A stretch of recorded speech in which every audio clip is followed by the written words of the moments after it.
po sa inyong lahat at mabuhay ang Republika ng Pilipinas.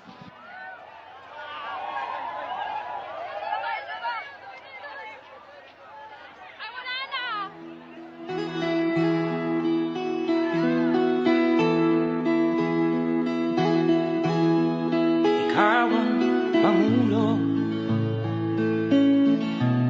para sa pagbabago. Sawa na ang bayan ko sa magnanakaw na tao.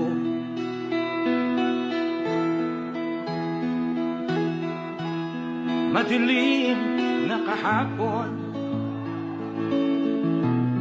So meron isang graduate. Sabi nung graduate, Mr. President, can I have your watch as a graduation gift?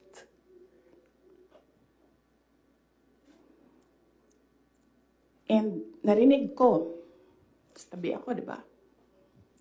Narinig nung katabi ko. Narinig nung katabi ng katabi ko. But apparently, this guy, di niya alam kung ano isasagot niya. So, ang ginawa niya, pinaulit niya sa bata.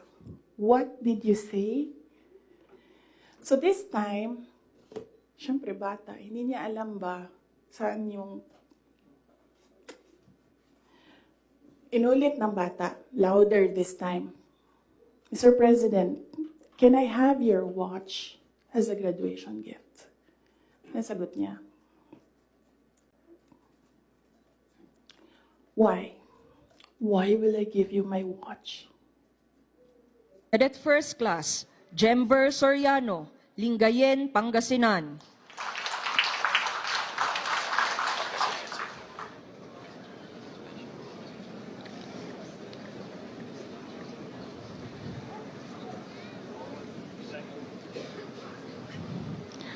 Cadet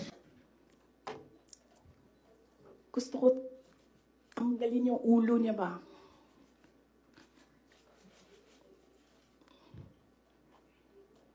Na itong dalawang katabi ko, tumawa pa. Pinagtawanan pa nila yung bata. Imagined myself cutting his head.